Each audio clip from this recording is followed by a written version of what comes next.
नमस्कार, आप देख रहे हैं प्राइम न्यूज। आपके साथ मैं हूं काजोल नारायण। खबरों की शुरुआत बड़ी जानकारी से करेंगे। किसान आंदोलन का आज 18वां दिन है। कृषि कानून के खिलाफ किसानों का आंदोलन लगातार जारी है। किसान संगठन तीनों कृषि कानून वापस लेने पर अड़े हुए हैं। दिल्ली जयपुर हाईवे पर ट्रैक्टर से मार्च निकालने की पूरी तैयारियां किसान कर रहे हैं। ये बड़ी जानकारी इस वक्त की, जहां एक तरफ दिल्ली नोएडा बॉर्डर, चिल्ला बॉर्डर खोल दिया गया है, वहीं दूसरी तरफ जो बॉर्डर्स पहले से ही पूरी तरह से हाईजैक किए हुए हैं, उन बॉर्डर्स को छोड़ने के लिए किसान तैयार नहीं है। किसान लगातार आंदोलन कर रहे हैं और आज 18वें दिन भी किसानों का आंदोलन लगातार जारी है। किसान संगठन तीनों कृषि कानून वापस लेने पर अड़े हुए हैं। पहले ऐसी जानकारी मिल रही थी कि अगर इसमें संशोधन होता है तो किसान आंदोलन खत्म कर देगा, लेकिन ऐसा नहीं हुआ।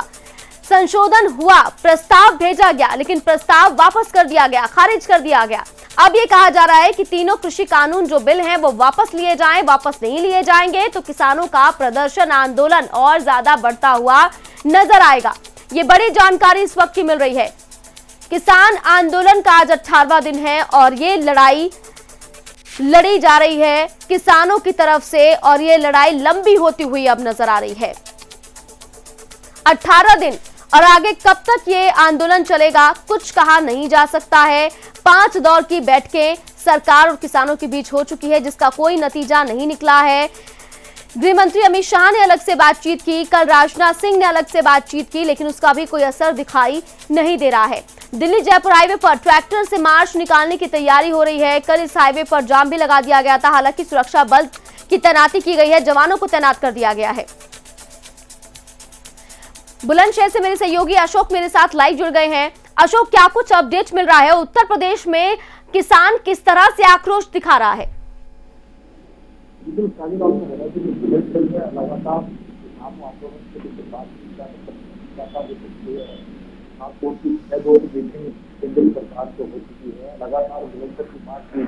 अभी 12 तारीख को उनको जाम करा था और 1 दिन के लिए फ्री करा था। अभी भी बुलंदशहर की बात की जाए तो बुलंदशहर के किसानों में लगातार आक्रोश है। जब तक उनकी मांग पूरी नहीं हो जाती, जब तक वो 3 साल किसानों बताते हैं, किसान उनको लेकर अभी भी आक्रोश है। अब रणनीति यह है कि पश्चिम उत्तर प्रदेश के जो नेता है राजेश पटेल, जो किसान यूनियन को लीडर है, उनकी तरफ से मैसेज आना बाकी है, परंतु सवाल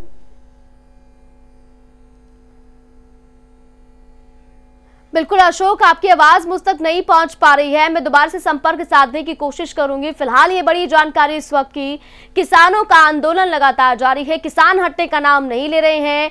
मौसम खराब होता जा रहा है, सर्दी बढ़ती जा रही है, लेकिन किसान के कदम वहीं पर अड़े हुए हैं और किसान वहां से हटने के लिए तैयार नहीं है। किसानों की तरफ से कहा जा रहा है कि कृषि कानून बिल जो है उसे वापस लिया जाए। जब तक बिल वापस नहीं लिया जाता, किसान यूं ही प्रदर्शन करते रहेंगे। मेरे सहयोगी अशोक मेरे साथ जुड़ गए हैं एक बार फिर से बुलंदशहर से। अशोक, क्या कुछ अपडेट मिल रहा है? किस तरह की तस्वीरें दिखाई दे रही हैं? क्योंकि कई हाईवे, कई रोड को जाम करने की बात किसान कह रहा है। बुलंदशहर की बात की जाए तो वहां पर किस तरह का प्रदर्शन है? बिल्कुल, आपको बता दें किसानों के लगातार अभी कल के 12 तारीख की टोल फिक्स करे थे। अब लगातार अभी किसान अब सूत्रों हवाले खबर ये भी मिली कि जो किसान यूनियन के जो नेता है यहाँ पर NCR महासचिव मांगेराम त्यागी नेतृत्व में मीटिंग चल रही है। मीटिंग की रणनीति चल रही है कि आगे की रणनीति क्या होनी है। बुलंदशहर के जो किसान है लगातार गाजीपुर बॉर्डर पे कूच करे हुए हैं और लगातार अपनी मांगों को लेकर गाजीपुर बॉर्डर पर जा चुके हैं। अब लगातार अब बुलंदशहर के गाँवों में अब प्रचार किया जा रहा है कि अपनी मांगों को लेकर क्या हमें अनिश्चितकालीन धरना देना पड़े, क्या रोड जाम करने पड़े, उसको लेकर एक अहम बैठक चल रही है कार्यालय बुलंदशहर पर। अब देखना यह होगा कि किसानों की लगातार मांगों को लेकर 7 दौर की मीटिंग हो चुकी है। अभी तक कोई निष्पक्ष जवाब भी निकल कर नहीं आ रहा है, परंतु बुलंदशहर किसानों की बात की जाए अपनी मांगों को लेकर लगातार अपनी वो मीटिंग कर रहे हैं और लगातार उनके धरना प्रदर्शन में सहयोग कर रहे हैं और बुलंदशहर के गाजीपुर बॉर्डर पर जाने की अगली रणनीति क्या होगी वो बैठक चल रही है। बिल्कुल अशोक, लेकिन जानकारी ये भी मिल रही थी कि योगी सरकार पर किसान जो है विश्वास जता रहे हैं। जिस तरह से लगातार समझाने की कोशिश हो रही है सरकार की तरफ से, और सीएम योगी आदित्यनाथ ने भी ट्वीट करके किसानों को समझाने की कोशिश की है, क्या इसका असर किसानों पर दिखाई दे रहा है, उत्तर प्रदेश के जो किसान हैं?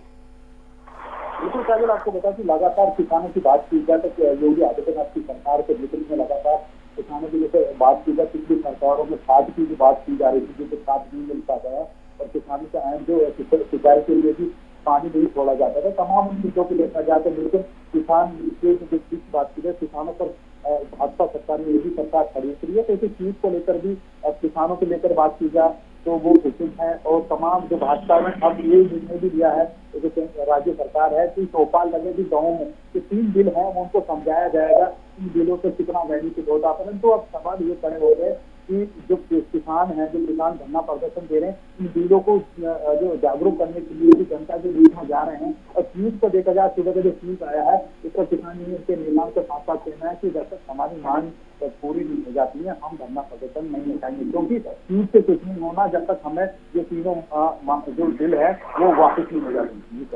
बिल्कुल अशोक, देखा जाए तो कल राजनाथ सिंह और किसानों के बीच बातचीत हुई थी। उसके बाद दिल्ली नोएडा जो चिल्ला बॉर्डर है वो खोल दिया गया है, वहां से आवाजाही शुरू हो गई है।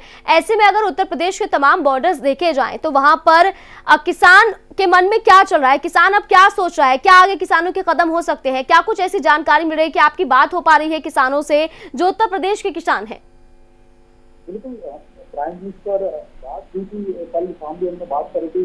किसान यूनियन के दिल्ली एनसीआर के महासचिव मांगेराम त्यागी हैं, वो कहते हैं राज्य आह्वान के अनुसार जो भी अगला कदम उठाया जाएगा तो राज्य अध्यक्ष के निर्देश के अनुसार। परंतु उन्होंने कोई ऐसा ठोस जवाब भी नहीं दिया क्योंकि हम ये गाजीपुर बॉर्डर हो चाहे बुलंदशहर के तमाम भी बॉर्डर है उनको खोला जाए। परंतु सवाल ये है कि जब तक राज्य अध्यक्ष का कोई मैसेज नहीं आएगा इससे आगे की रणनीति क्या है। परंतु रणनीति उन्होंने ये कि राज्य मालूम होगा कि राकेश सचेत का बयान आने के बाद ही मालूम पड़ेगा कि आगे की रणनीति क्या है। साथ साथ किसानों का ये हो चुका है कि जब तक हमारी मांगे पूरी नहीं हो जाएंगी हम गाजीपुर बॉर्डर से नहीं निकलेंगे। पर सवाल ये खड़ा है, राष्ट्रीय अध्यक्ष का भी साथ साथ कहना था और राकेश सचेत का भी साथ साथ कहना है कि अब की बात हम 26 जनवरी परेड में शामिल होना किसान ये क्यों नहीं होने दे रहे, क्योंकि लगातार बुलंदशहर के किसान करीबन हजारों की तादाद में गाजीपुर बॉर्डर पर बैठे हैं, तमाम उनको भी ध्यान रखेंगे जब तक राज्य अध्यक्ष मैसेज। बिल्कुल अशोक, आप मेरे साथ बने रहिए। मेरे सहयोगी नरेंद्र ठाकुर भी मेरे साथ जुड़ गए हैं ग्रेटर नोएडा से। नरेंद्र, क्या कुछ अपडेट मिल रहा है, किस तरह की तस्वीरें दिखाई दे रही हैं, क्योंकि ग्रेटर नोएडा में कई ऐसे एक्सप्रेस वे हैं जो दिल्ली और नोएडा को जोड़ते हैं? जी काजल जी, बताना चाहूंगा कि कल देर रात्रि जो किसानों की जो मीटिंग हुई है रक्षा मंत्री और कृषि मंत्री से, चिल्ला बॉर्डर को देर रात्रि खोल दिया गया था। और पर एक तरफ कुछ सहमति बनी है तो कह सकते हैं कि जो दूसरी तरफ जो पार्टी के प्रदेश अध्यक्ष हैं योगेश प्रताप, अभी वो भूख हड़ताल पे बैठ गए चिल्ला बॉर्डर पे। जो जाम की स्थिति बनी हुई है केवल ये आप कह सकते हैं कि चिल्ला बॉर्डर और गाजीपुर पर किसानों ने धरना प्रदर्शन दे रखा है। डीएनडी को खोल दिया गया है। ईस्टर्न पेरिफेरल हाईवे पे भी आज कोई जाम की ऐसी स्थिति नहीं है। कल केवल किसानों को जो आंदोलन था उन्होंने टोल टैक्स फ्री कराया था और जो आह्वान किया था उन्होंने सभी से, तो कल जो भी टोल टैक्स थे वो फ्री हुए थे कुछ घंटों के लिए। उसके बाद अब मैं बताना चाहूंगा कि जो कल देर रात्रि रक्षा मंत्री और कृषि मंत्री से किसानों की मीटिंग हुई। मीटिंग के बाद चिल्ला बॉर्डर को देर रात्रि खोला गया, पर चिल्ला बॉर्डर के पास ही किसान यूनियन के जो प्रदेश अध्यक्ष हैं वो भूख हड़ताल पर बैठ गए। बिल्कुल, आखिर क्या वजह बताई जा रही है नरेंद्र ठाकुर, क्यों यहाँ पर धरना प्रदर्शन किया जा रहा है? जब बॉर्डर खोल दिया गया है उसके बाद भूख हड़ताल पर क्यों बैठे हुए हैं ये लोग? और आसपास ट्रैफिक की बात की जाए तो क्या ट्रैफिक क्लियर हो पाया है? क्योंकि एक बार फिर से भूख हड़ताल पर बैठे हैं तो करीब सैकड़ों की संख्या में लोग होंगे। जी मैं बताना चाहूंगा कि जो ट्रैफिक की बात करें, ट्रैफिक बिल्कुल स्मूथ। बिल्कुल नरेंद्र, मैं जल्द आपका जवाब लूंगी। मेरे साथ किसान नेता हरिनाम सिंह जुड़ गए हैं। हरिनाम जी, किसानों से कल बातचीत हुई रक्षा मंत्री राजनाथ सिंह की, आखिर क्या वजह है? आगे अब किसान क्या सोच रहे हैं? क्योंकि चिल्ला बॉर्डर तो खोल दिया गया है, आगे क्या हम उम्मीद कर सकते हैं कि जो बाकी बॉर्डर पर किसान हैं वो वहां से आंदोलन खत्म करेंगे? देखिए, आंदोलन ये तब तक जारी रहेगा जब तक ये 3 कानून वापस सरकार नहीं लेगी, तब तक ये जारी रहेगा जी। ये कभी कम चलेगा कभी ज्यादा चलेगा। कल 14 तारीख है। पूरे उत्तर प्रदेश और पूरे देश भर में जो हमारे सांसद हैं, विधायक हैं, उनके क्षेत्र के जो कार्यकर्ता हैं, किसान हैं, वो जाकर अपने सांसद को ज्ञापन देंगे राष्ट्रपति के नाम संबोधित। और एक ही सूत्री मांग है कि एमएसपी को कानून का दर्जा दिया जाए। जो इसमें तमाम तर्क वितर्क किए जा रहे हैं, तर्क वितर्क से कोई काम चलने वाला नहीं है जी। हम कहते हैं आप ये किसानों के हित का अध्यादेश है, लेकिन किसान कह रहे हैं कि एमएसपी को गारंटी बना दो। पूर्ववर्ती भी जो सरकारें रही हैं तब भी एमएसपी घोषित होती थी, कांग्रेस की भी सरकार में एमएसपी की खरीदारी नहीं होती थी।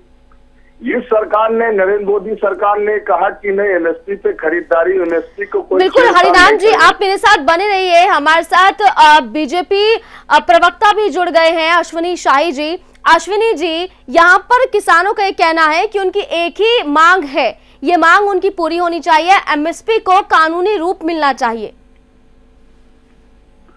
देखिए, माननीय गृह मंत्री जी ने, माननीय कृषि मंत्री जी ने स्पष्ट रूप से किसान भाइयों को ये कहा है कि हम लिखित देने के लिए तैयार हैं। सरकार ने संशोधनों के प्रस्ताव भेजे हैं, लेकिन किसान भाई हमारे जो हैं ये कहीं ना कहीं भ्रमित कर दिए गए हैं कि इन लोगों ने सीधा सा एक डिमांड की है कि उसको तीनों कानूनों को वापस लिया जाए। एक तरफ वो कह रहे हैं कानूनों को वापस लिया जाए, एक तरफ कह रहा है कि उसको कानून बनाया जाए। तो ये बहुत ही इस समय विसंगति की स्थिति बन चुकी है किसान भाइयों के लिए, जबकि बिल्कुल अश्विनी जी हमारे साथ किसान नेता जुड़े हुए हैं, हरिनाम जी, उनसे पूछ लेते हैं कि क्या स्थिति बनी हुई है। हरिनाम जी, अश्विनी शाही जी हैं, बीजेपी प्रवक्ता हैं, वो ये कह रहे हैं कि किसान भ्रमित हो गया है। आप बताइए, क्या आप भ्रमित हैं? देखिए, ऐसा है अश्विनी जी, ना किसान भ्रमित है और ना आपको भ्रमित होने की जरूरत है। किसान तो दो बातें कह रहा है, या तो ये तीनों कानून वापस ले लो और मिल बैठ के सरकार और किसान बैठ के कोई नया कानून बना लेते हैं जिसमें आपको भी कोई दिक्कत ना हो, हमको भी ना हो। हम ये कहते हैं कि अगर आपको ये कानून तीनों वापस लेने में दिक्कत है तो आप एमएसपी को कानून का दर्जा दे दो। आप ये कह रहे हो लिख के दे दो, लिख के देने की बात तो तब हो रही थी जब ये कानून आए थे, आज से 2-2.5 महीना पूर्व। तो हम ये कह रहे हैं कि इसमें काहे की हटबाजी आप भी कर रहे हो, काहे हम करें। हम कहते मिल बैठ के इनको वापस ले लो, नया कानून बना लो, इसमें कौन सी दिक्कत है।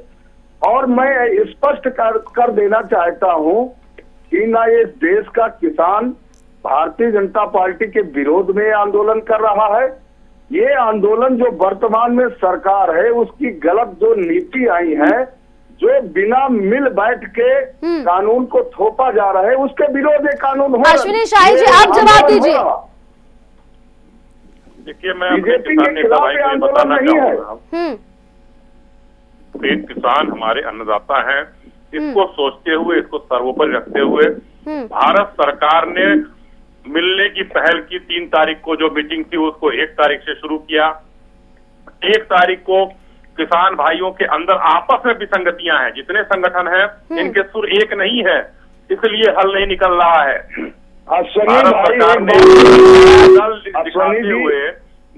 अश्विनी जी, अगर आपकी इजाजत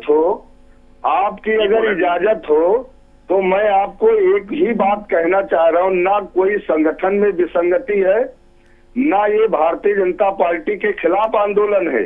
ये जो कानून आए हैं उसका किसान विरोध कर रहे हैं। आप मिल बैठ के इसको क्यों नहीं नया कानून बना। अश्विनी जी समझिए, अभी समझने वाली बात है जो हरिनाम जी ने बात बोली है कि भारतीय जनता पार्टी से किसी तरह की कोई दिक्कत, कोई आपत्ति किसानों को नहीं है। आपत्ति है सिर्फ इस बिल से। तो आप सोच सकते हैं कि अभी भी भरोसा है, आपकी पार्टी पर भरोसा है सरकार को, किसानों को। अश्विनी जी और बीजेपी की पूरी जो लॉबी है वो इसको मतलब विसंगति। अरे अश्विनी जी, का है कि हमने चुना है। आप जानते हो भारतीय जनता पार्टी का इतिहास, आप जानते हो इस देश के किसान ने आपको चुन के पूर्ण बहुमत की सरकार में भेजा है और आप हमें तोड़ने की बात कर रहे हो। हरिनाम जी, तभी हम भारतीय जनता पार्टी के नेतृत्व में सरकार जो है कृषि मंत्री जी की अगुवाई में आप लोगों के साथ बड़ा दिल करते हुए आगे बढ़कर बात करने के लिए तैयार हुई और संशोधन दिए गए, लेकिन उसका कोई जवाब नहीं आ रहा है, पहली बात। दूसरी बात, ये जब मीटिंग हो रही थी वहां पर माननीय पीयूष गोयल जी, माननीय नरेंद्र तोमर जी सब लोग थे, वहां पर जब किसान नेता कुछ सहमति की बात बना रहे थे तो जो हमारे वामपंथी किसान संगठन है उसके नेता वहां मौजूद थे, उनको बोलने नहीं दे रहे थे। 4-5 ऐसे लोग वहां थे जिनको चिन्हित किया गया, तो इसलिए ये आंदोलन दिग्भ्रमित हो गया है। अश्विनी भाई, हम आपसे सिर्फ एक बात कहना चाह रहे हैं कि सारे संगठन के जितने हमारे संगठन हैं, सब लोगों ने ये कह दिया है कि इसका नेतृत्व राकेश टिकैत जी करेंगे, भारतीय किसान यूनियन चौधरी महेंद्र सिंह के बेटे। हम ये कहते हैं कि अगर आप मिल बैठ के बात करने की बात कर रहे हो, हमने भी कोई वार्ता को ठुकराया नहीं, हम आज भी बात करने को आप सरकार के साथ बैठने को तैयार हैं, लेकिन आप अपनी बात कह रहे हो, हमारी बात को आप कह नहीं रहे हो। जिस दिन हमारी बात को आप समझ जाओगे, जिस दिन आप ये समझ जाओगे कि ये वामपंथियों का आंदोलन नहीं है, ये किसी दल का आंदोलन नहीं है, ये किसानों का आंदोलन है, उन किसानों का आंदोलन है जो भारतीय जनता पार्टी को कई राज्यों में और देश में पूर्ण बहुमत की सरकार में दिया है। आप इस बात को क्यों भूल जाते हो? हरिनाम जी, आप ये बताइए, अगर आंदोलन किसानों का है, मैं मानता हूं, तभी तो सरकार बात कर रही है आपसे, लेकिन तो आप उसमें जो ये वामपंथी, उसमें मुझे पूरा कर लेने दीजिए, लेकिन उसमें जो ये वामपंथी लोग घुस गए, पहले खालिस्तान के ट्रैक्टरों पर खालिस्तान का चिन्ह बनाकर आए, फिर अब जो दिल्ली के और जहाँ के जो राव और यहाँ के जो आतंकवादी घटना में, चाहे हिंसक घटनाओं में जो लोग बंद हैं, उनको रिहा करने की बात करने लगे। आंदोलन बिल्कुल अश्विनी जी, मैं आपका रुख करूंगी। अजय वर्मा जी भी मेरे साथ जुड़ गए हैं, कांग्रेस नेता हैं। अजय जी, ये जो प्रदर्शन लगातार जारी है, आंदोलन किसानों का जारी है, 18 दिन हो गए हैं, सरकार अपना तर्क दे रही है, किसान अपना तर्क दे रहे हैं, आखिर क्या है? विपक्ष की भूमिका अहम हो जाती है, क्योंकि विपक्ष पर आरोप लग रहे हैं कि विपक्ष किसानों को बरगलाने की कोशिश कर रहा है। देखिए, मैं आपको बताऊं काजोल कि सरकार की नीति भी खराब है, नियत भी खराब है। देश का अन्नदाता, देश का गरीब किसान जी अपने हक के लिए, अपनी लड़ाई के लिए, अपने अन्न के लिए, वो ये चाहता है कि हिंदुस्तान के 136 करोड़ लोगों में बीजेपी के वीर बयानवीर और मोदी की टीम को छोड़ दीजिए, क्योंकि इनके पास तो अडानी अंबानी का पैसा बहुत है। वो चाहता है कि हिंदुस्तान के हर आदमी को आटा और गेहूं 20 से 25 रुपए किलो ही उपलब्ध होता रहे आने वाले कई सालों में। लेकिन ये लोग ये चाहते हैं कि 100 रुपए किलो वाला अडानी अंबानी की मिल का आटा देश की जनता को मिले। तो अब ये किसान लड़ाई जो है कर रहे हैं, देश की सरकार तानाशाही में है, कभी इनको खालिस्तानी कह देते हैं, कभी आतंकवादी समर्थक कह देते हैं। मतलब देश के अन्नदाता की बेइज्जती करने का काम, देश के अन्नदाता को बदनाम करने का काम एक सोची समझी रणनीति के तहत देश की सरकार और उसके बयान भी बिल्कुल। और अजय जी, यही सवाल है जो आम जनता भी पूछ रही है। अगर हम सोशल मीडिया की बात करें तो सोशल प्लेटफॉर्म पर इसी तरह के सवाल है कि आखिर किसानों को इन नामों से क्यों पुकारा जा रहा है। तो अश्विनी शाही जी, जवाब दीजिए। देखिए, किसी नाम से नहीं पुकारा जा रहा है, ये वहाँ दिख रहा है, आप मीडिया के माध्यम से पूरा देश देख रहा है कि वहाँ पर मोदी जी की तेरी कब्र बनेगी नारा लगा, खालिस्तान के झंडे आ रहे हैं। अश्विनी शाही जी, लेकिन अगर 70% की किसानों की आबादी है, उसमें अगर 5% लोग ऐसा कर रहे हैं तो आप उसकी सजा पूरे 75% तो नहीं दे सकते। काजोल जी, मैं बताना चाहूंगा जी, एक सर्वे सुनिए, मीडिया ने एक सर्वे कराया है, गांव कनेक्शन मीडिया सोशल प्लेटफॉर्म पे बहुत बड़ा एक सर्वे कराता है जी। उसमें 16 राज्यों में सर्वे कराया कि 52% लोग जो है किसान हमारे आंदोलित हैं इसके बिल में। उस 52% में 35% को पता ही नहीं है कि बिल क्या है। ये सर्वे हुआ है। आप इस चीज को, चलिए अश्विनी जी, अजय जी भी जुड़े हुए हैं। अजय जी कुछ बोलना चाह रहे हैं? और नहीं, मैं आपको बताऊं, ये बोलने मैं इनको जवाब देता हूं। क्यों नहीं जब शरद पवार जी बिल लेकर आए थे, आप बोल चुके तो मुझे बता देना। अश्विनी जी, अजय जी भी कुछ बोलना चाह रहे हैं, सुन लेते हैं उन्हें भी। अजय जी बोलिए। तो जवाब दे रहा था, काजोल जी का जवाब दे रहा हूं मैं। देखिए, जिस तरह से इनके मुख्यमंत्री और मंत्री ये कहते हैं कि हमने 6,000 रुपए में किसानों को खरीद लिया, गुलाम बना लिया, अन्नदाता को खरीद लिया, गुलाम बना लिया। इनकी नीति भी खराब है, इनकी नीयत भी खराब है। जिस तरह से 2 करोड़ नौकरी का वादा इनका झूठा, 5 ट्रिलियन GDP का वादा इनका झूठा, 15 लाख रुपए का वादा झूठा, ऐसे ही इनका ये सर्वे भी इनके स्वयं प्रतिभूत स्वयं बिल्कुल यानी कहा जा सकता है कि किसानों की स्थिति जो है अभी कब इनकी स्थिति से कब उन्हें राहत मिलेगी ये देखने वाली बात होगी। फिलहाल आप सभी का बहुत शुक्रिया प्राइम न्यूज के साथ जुड़ने के लिए। अजय जी, अश्विनी जी, हरिनाम जी, आपका बहुत शुक्रिया प्राइम न्यूज के साथ जुड़ने के लिए। तो किसानों का आंदोलन लगातार जारी है, आज 18वां दिन है और दिल्ली जयपुर हाईवे पर ट्रैक्टर से मार्च निकालने की पूरी तैयारियां किसानों की हो चुकी हैं।